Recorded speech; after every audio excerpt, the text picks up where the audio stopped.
Saya Bonar Saragi, Pak, praktisi di palm oil mill.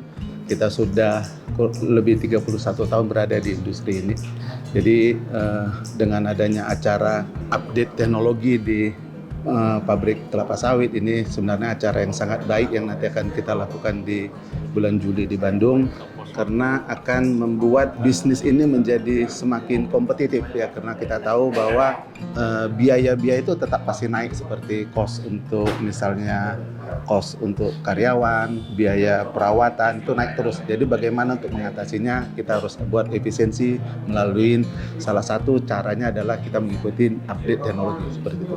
Jadi judul yang akan saya bawakan nanti di dalam acara seminar nanti itu adalah bagaimana increase aware atau meningkatkan produksi minyak di dalam pabrik kelapa sawit sehingga kita tidak ada waste ataupun minyak limbah yang ada di pabrik kelapa sawit. Karena seperti kita ketahui bahwa CPO itu adalah bisa dikatakan 70% daripada revenue yang diterima oleh perusahaan kelapa sawit. Jadi semua industri mulai dari perkebunannya sampai dengan pabriknya itu revenue-nya berada di ujung tombaknya, itu 70% ada di CPO. Sehingga kita sangat interest dan fokus bagaimana mengekstrak minyak semaksimal mungkin di pabrik sehingga losses ataupun minyak yang terbuang di kolam limbah itu kita bisa minimize sebanyak mungkin melalui teknologi yang terbaru maupun tata cara bagaimana mengarrange manpower yang ada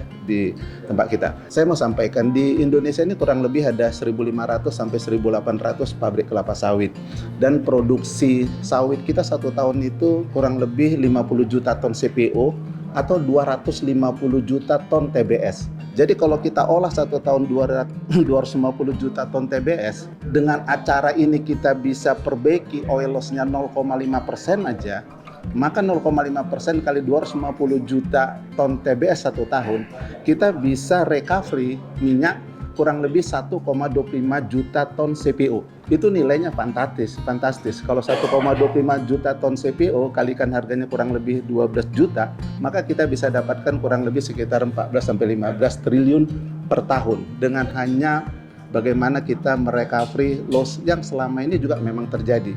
Saya sudah mengaudit 125 pabrik di seluruh Indonesia, kenyataannya lossesnya bahkan 0,8 sampai 1% di atas standar. Jadi kita nggak usah muluk-muluk, kita achieve aja 0,50%-nya, maka kita bisa achieve atau recovery uang itu sebesar kurang lebih 15 triliun untuk seluruh Indonesia selama 1 tahun, hanya dengan memperbaiki sistem dan juga bagaimana meningkatkan teknologi pengutipan minyak yang ada di pabrik kelapa sawit. Jadi acara ini sangat relevan buat para bisnismen dan juga kepada para praktisi kelapa sawit supaya pabrik ini semakin kompetitif ke depan sebagai industri food di dunia.